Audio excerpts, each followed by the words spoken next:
바꿔서 말씀을 이제 나누기를 시작을 했는데요. 자, 앞선 1절과 2절 말씀에서 바울은 이 빌립보 교회 성도들을 향한 첫 인사로 무슨 말씀을 했느냐? 하나님 우리 아버지와 주 예수 그리스도로부터 무엇과 무엇이 너에게 임하기를 간구한다고요? 은혜와 평강이. 아주 잘 기억을 하시네요. 은혜와 평강이 그들에게 임하기를 원한다. 다시 말해서 참된 은혜와 평강, 정말 우리 인생에 있어서 가장 소중한, 약간 좀 울리는 것 같죠 지금? 조금만 줄여주시면 감사하겠습니다. 은혜와 평강은 오직 어디로부터 임하느냐? 바로 위에 계신 하나님 우리 아버지와 주 예수 그리스도. 바로 은혜와 평강의 근원은 바로 하나님과 예수님께 있다.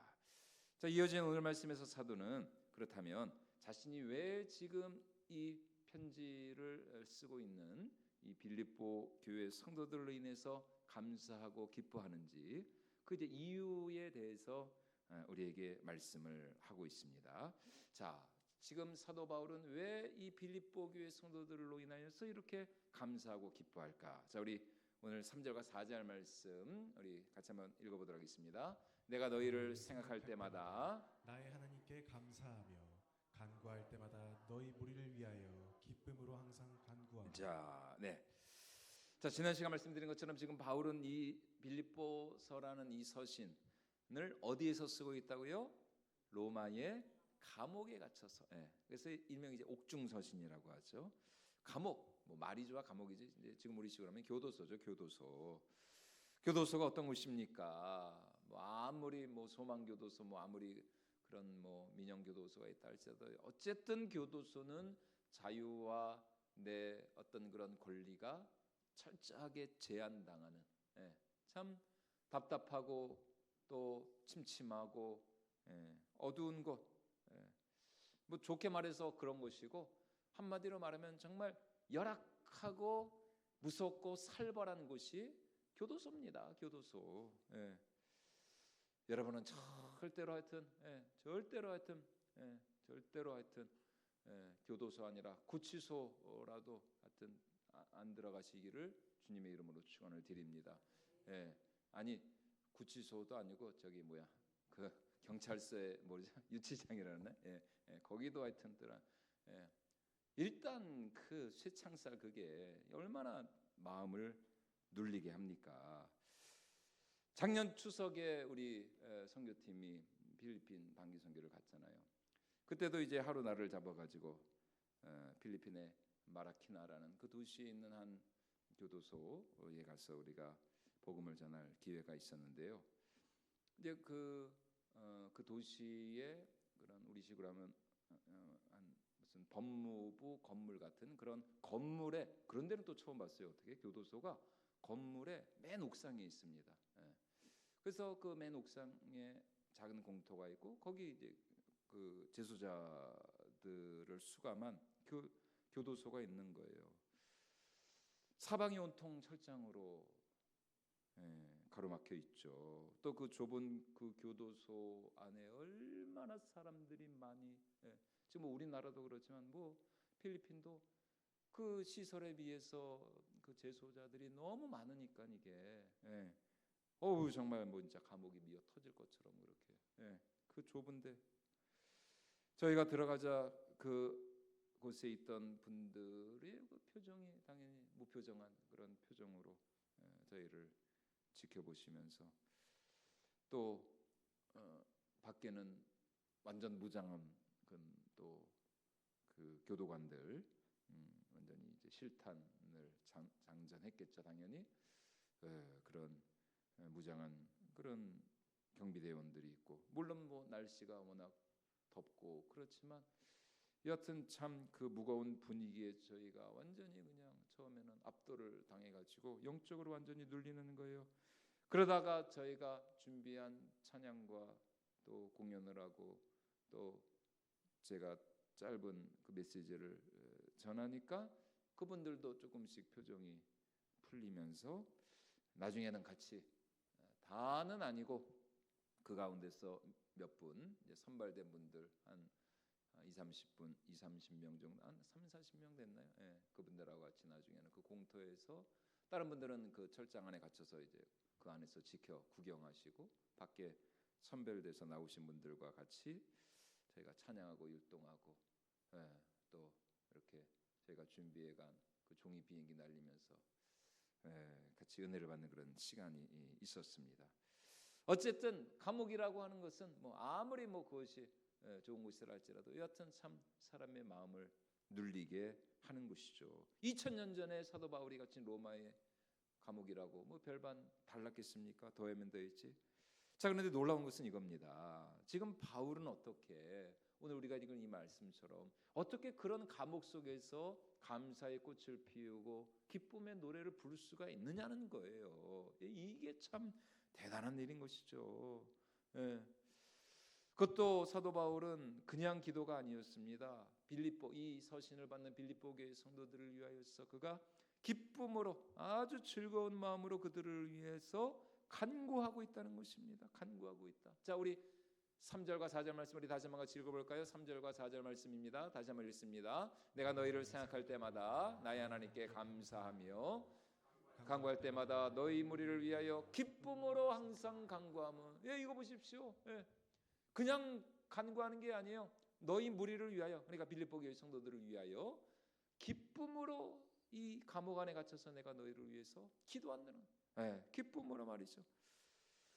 자, 어떻게 이런 일이 가능했었는가? 그것은 바로 이 빌립보 교회 성도들이 바울로부터 복음을 듣고 회심한 그날부터 지금까지 복음을 위한 사도 바울의 선교 사역에 함께 동참하고 있기 때문인 것입니다. 자, 이어진 5절 말씀도 이어서 같이 한번 읽어보도록 하겠습니다. 너희가 첫날부터 이제까지 무엇하고 있다고요? 복음을 위한 일에 참여. 이게 바로 지금 사도 바울이 감사와 기쁨으로 이 빌립보 교회 성도들을 위하여서 하나님께 간절히 기도하고 있는 그 이유였다는 것입니다. 복음을 위한 일에 첫날부터 지금까지 너희가 참여하고 있기 때문이다. 5절 말씀에 지금 우리 개역개정 성경은 참여하고 있기 때문이다 이렇게 말씀을 하고 있고, 예전 개역 성경을 보면은 교제함을 인함이다. 참여한다, 교제한다. 자, 그런데 여기서 이 참여하다 혹은 교제하다라는 이 말의 헬라어 원어 여러분 다 한 번쯤 다 들어보셨을 겁니다. 코이노니아라는 뜻입니다. 코이노니아. 이 단어는 사도 바울 당시에 경제 용어로 쓰인 단어입니다. 재정과 물질을 함께 나누고 공유하는 사람들 혹은 사업상의 비즈니스 파트너 비즈니스 파트너니까 또 참 어떻게 저희 애는 어떻게 저하고 집사람 사이를 엄마하고 아빠는 완전히 비즈니스 파트너야. 참 진짜 모르겠습니다. 뭐 걔가 도대체 뭘 알고 그런 소리를 하는지. 아니 야 엄마하고 아빠는 부부지 무슨 비즈니스 파트너가 참 진짜. 근데 어떻게 보면 맞는 말입니다. 비즈니스 파트너, 영적인 비즈니스. 하나님 나라를 위한. 아이고 참 뭘 안다고 참. 근데 이 코이노니아라는 이 말이 이 영적인 비즈니스, 하나님 나라를 위한 이 사업상의 이 동료라는 뜻이에요. 다시 말해 빌립보 교회 성도들이 지금 바울과 함께 복음 전파 사역에 참여하고 있다라는 이 말은 바울이 이 선교 사역을 잘 감당하고 수행할 수 있도록 빌립보 교회 성도들이 음으로 양으로 그들의 재원과 물질과 그들의 재정을 사도 바울을 위하여서 후원하고 지원하고 헌신하는 일에 최선을 다하고 있다라는 것입니다. 실제로 그들은 자신들 가운데 이 에바브로디도 나중에 보게 되겠지만 에바브로디도라는 이 사람을 택하여서 그들 빌립보 교회 성도들이 매 주일마다 모은 그 연보, 그 헌금을 가지고 이 에바브로디도라는 사람을 택해서 그 연보를 그에게 맡겨가지고 그 돈을 가지고 지금 로마 감옥에 갇혀 있는 사도 바울을 섬기게 하는 거예요. 그러니까 옥바라지를 하게 한 겁니다. 한마디로 지금 우리 식으로 얘기를 하면은. 그래서 빌립보 교회 성도들의 이러한 물질적인 지원과 후원이 감옥에 갇힌 이 사도 바울에게 얼마나 큰 위로가 되고 위안이 되고 감사와 기쁨의 제목이 되었는가. 이전에도 드린 말씀처럼 바울 시대에는 옥에 갇힌 수감자들에게 무슨 지금처럼 지금 감옥을 생각하면 여러분 안 됩니다. 2000년 전 그 당시에는 감옥에 갇히면 그걸로 끝이에요. 뭐 거기 감옥에 갇혔다고 뭐 그 지키고 서 있는 군사들이 뭐 옷을 갖다 주고 뭐 때마다 뭐 음식을 넣어주고 그런 시대가 아니라니까요. 그냥 감옥 안에서 굶어 죽든지 병들어 죽든지 아니면은 뭐 추워서 죽든지 아무 신경을 안 써요. 죽으면 그걸로 끝이에요. 그러니까 그 감옥에 갇힌 그 수감자들의 가까운 가족이나 친척이나 아니면은 친한 동료들이 이렇게 옥바라지를 해주지 않으면은 감옥에 갇힌 죄수는 그냥 꼼짝없이 거기서 뭐 굶어 죽든지 병들어 죽든지 둘 중에 하나인 거예요. 그래서 디모데후서 4장 13절 말씀에 보면은 옥에 갇힌 사도 바울이 왜냐하면 이제 겨울이 더 와가지고 춥거든요. 감옥 안이 얼마나 춥겠습니까? 지금도 그렇습니다. 지금도 여러분은 감옥에 갇혀 보신 적이 없어서 모르시죠? 감옥에는 여러분 뭐 이런 에어컨 이런 거 없어요. 선풍기는 있겠죠 아마. 그러니까 겨울엔 춥고 여름에는 덥고 2000년 전에 얼마나 더 있겠어요. 그래서 감옥에 갇힌 바울이 이제 겨울이 다가오니까 자기의 영적인 아들 디모데에게 자신의 그 겉옷 외투를 가져다 달라고 이렇게 부탁을 하고 있습니다. 자, 우리 디모데후서 4장 말씀 한번 같이 읽어볼까요? 시작. 내가 올 때에 내가 가루와 가구의 집에 둔 겉옷을 가지고 오고 또 책은 특별히 가죽 쪽에 쓴 것을 가져오고. 그냥 우리말 성경은 그냥 겉옷이라고 그러는데 저기 외투입니다. 외투. 겨울 외투. 감옥 안이 이제 추우니까 겨울이 다가오니까 얼마나 춥겠습니까? 냉골. 그러니까 디모데에게 이 노사도가 그 외투를 좀 가져다 달라고. 참 얼마나 이런 거 보면은 참 인간적입니까 사도 바울도. 그 옷이 없이는 바울이 감옥 안에서 추운 겨울을 알 수가 없거든요. 이처럼 열악한 환경 속에 있었지만 놀랍게도 지금 사도 바울이 빌립보 교회 성도들로 인하여서 기쁨으로 간구할 수 있었던 것은 무엇이라고요? 바울의 이 선교 사역을 위한 이 빌립보 교회 성도들의 섬김과 헌신이 너무나도 구체적이고 그리고 너무나도 실제적이고 헌신적이었기 때문입니다. 다시 말해 그들의 섬김과 헌신은 말로만의 섬김이 아니었습니다. 복음을 전하다가 감옥에 갇힌 이 바울을 위해서 그들은 기도만 한 것이 당연히 물론 기도도 해야죠. 그러나 기도로만 그친 것이 아니었어요. 그들은 자신들이 힘들게 정말 피땀 흘려 모은 그 물질을 가지고 실제적으로 옥에 갇힌 사도 바울을 뒷바라지를 하고 있는 것입니다. 그리고 이들의 그러한 물질적인 지원과 후원이 이 감옥에 갇힌 바울에게 큰 기쁨이 되었고 감사의 제목이 되어서 지금 그로 하여금 이 빌립보 교회 성도들을 위해서 기쁨을 하나님께 간구하게 하고 있는 것입니다. 여러분 우리도 마찬가지입니다. 오늘도 마찬가지입니다. 예수 그리스도의 복음은 대단히 실제적이고 아주 구체적이라는 것입니다. 여러분 절대로 우리는 그냥 지난 주일에도 말씀드렸던 것처럼 여러분 우리의 신앙과 우리의 믿음은 절대로 어떤 지식적이고 이론적이고 피상적인 그런 게 아니라니까요. 하나님은 우리의 영혼만 구원하신 것이 아닙니다. 우리의 이 몸, 우리의 몸, 이 피와 살과 뼈로 이루어진 이 몸. 그래서 우리가 마지막 날에 우리 이 몸의 부활을 우리가 소망하고 기대하고 우리가 꿈꾸는 것입니다. 이 몸이 얼마나 그러니까 그 초대교회 당시에 가장 대표적인 이단 중에 하나가 영지주의라는 이 이단들. 이 영지주의 이단들은 영혼은 다 육체는 다 쓸모가 없다. 육체는 악한 것이고 육체는 죄로 인해서 타락해서 이 육체는 이제 완전히 사라져 소멸되어져 볼 것이고 하나님은 우리의 영혼만 구원하셨다. 영혼, 우리의 영혼. 그러니까 예수님을 믿고 나서 우리의 영혼이 구원받았으니까 이제 우리가 뭐 어떻게 살든 상관없어. 그렇게 가르쳤다. 그러나 그렇지 않습니다. 우리의 영혼뿐만 아니라 왜냐하면 우리의 구원은 전인적인 구원이거든요. 전인, 우리의 영과 혼과 우리의 몸. 물론 이 전인을 우리 예수님께서 당신의 그 십자가에 그 피로 값주고 우리의 영과 우리의 몸을 사셨기 때문에 우리의 신앙생활은 아주 구체적이고 실제적이고 또 아주 이 현실적이라는 것입니다. 그래서 우리 예수님은 성인 남성의 그 1년치 연봉에 해당하는 무려 300데나리온에 달하는 향유옥합을 깨어서 예수님의 머리에 부은 그 마리아의 헌신을 칭찬하시면서 유일하게 그 복음서에서 우리 예수님이 당신의 그 복음의 메시지와 함께 이 복음이 전파되는 곳에서는 반드시 이 마리아가 행한 일도 전하여 그를 기념하라 이렇게 말씀하셨습니다. 자, 우리 마태복음 26장 13절 말씀 같이 한번 읽어보도록 하겠습니다. 내가 진실로 너희에게 이르노니 온 천하에 어디서든지 이 복음이 전파되는 곳에서는 이 여자가 행한 일도 말하여 그를 기억하리라 하시니.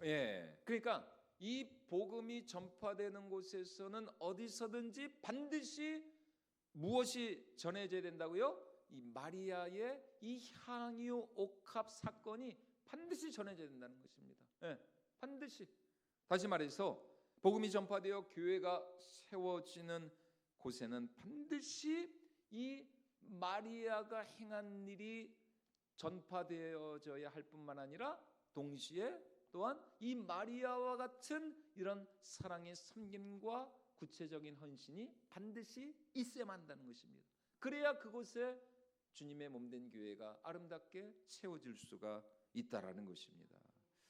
마태복음 6장의 산상수훈에서도 지난 금요철에 때도 말씀드렸던 것처럼 여러분 예수님이 너희를 위해 보물을 어디에다 쌓아두라고요? 땅에다 쌓아두라고요? 하늘에다 쌓아두라. 누구를 위하여? 나를 위하여, 우리를 위하여. 저는 진짜 이 말씀의 의미를 깨닫고 깜짝 놀랐습니다. 저는 이 말씀의 의미를 깨닫기 전까지는 하나님을 위해서 내가 진짜 내가 교회를 위해서 내가 진짜 하나님의 영광을 위해서 정말 내가 수고하고 헌신하고 충성하고 내가 헌금하는 것도 나는 하나님을 위해서 내가 이렇게 헌금하는 것이고 교회를 위해서 내가 헌금해야 교회가 돌아가고 내가 헌금을 해야 목사님이 안 굶고 그런 마음이 있었죠. 와, 근데 세상에 그게 아니라는 것입니다. 누구를 위하여? 목사를 위해서요? 아니요. 하나님을 위해서도 아니요. 심지어 너희를 위하여, 너희를 위하여. 나 자신을, 그러니까 나 자신을 위한 가장 확실한 투자는 바로 우리의 보물을 하늘에 쌓아두는 것이다. 그래서 예수님이 내 보물 있는 곳에는 그곳에 무엇이 있다? 내 마음도 있다. 마태복음 6장 21절 말씀도 같이 한번 읽어보도록 하겠습니다. 내 보물이 있는 그곳에는 내 마음도 있느니라. 한마디로 그 사람이 지금 물질을 어디에다 쓰고 있느냐를 보면은 지금 그 사람의 마음이 어디에 있느냐를 알 수가 있다는 것입니다. 지금 그 사람의 어떤 재정의 그 우선순위를 보면은 지금 그 사람의 마음이 어디에 있는가. 왜냐하면 보물 있는 곳에 마음이 있으니까요. 다시 말해 우리의 마음이 하나님의 나라와 영광이 있다면 좀 우리의 이 물질은 하나님의 나라와 영광을 위하여서 쓰여지게 될 것입니다. 지금 빌립보 교회 성도들이 그렇다는 거예요.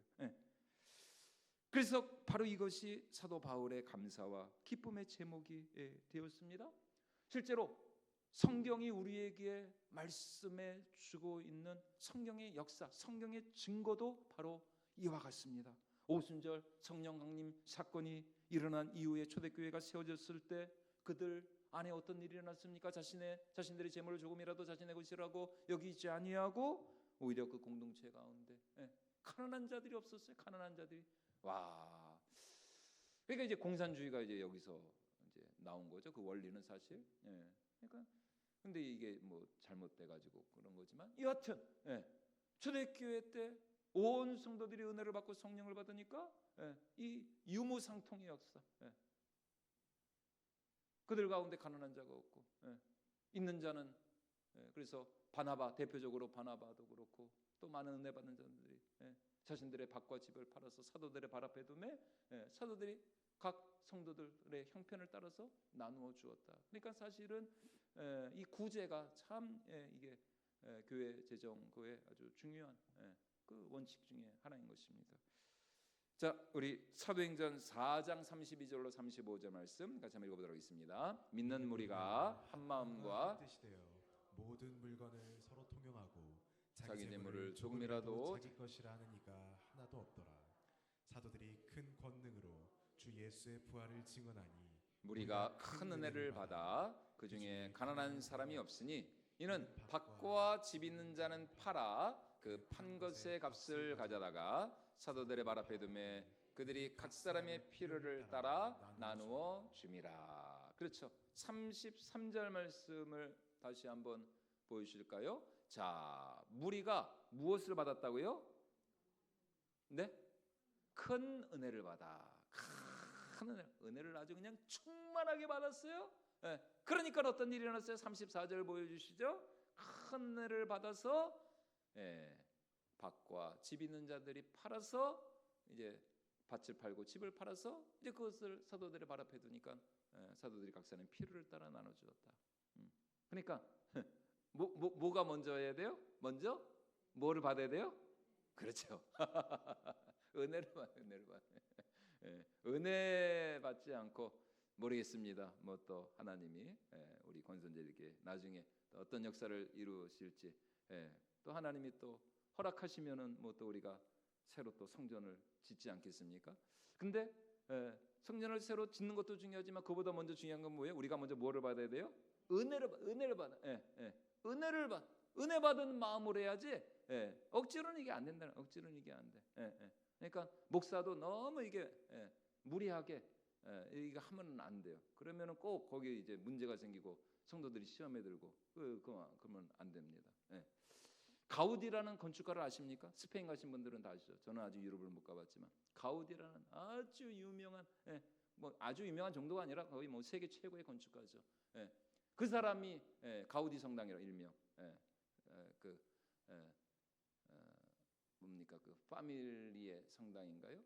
그 바르셀로나에 있는 가보신 분들은 아시죠? 뭐 어마어마하다고 합니다. 이제 다음 달에 144년 만에 이제 완공을 한다 그럽니다. 그리고 이제 올해가 가우디 서거 100주년이 되는 해인데 이제 144년 만에 이제 그 성당이 그러니까 세계 최고 높이의 그런 성당이 이제 된다고. 근데 그 가우디가 뭐라 그런지 아십니까? 그 가우디가 남긴 말 중에 가장 유명한 말이 뭡니까? 나의 창조주는 절대로 뭐하지 않는다? 서두르지 않습니다.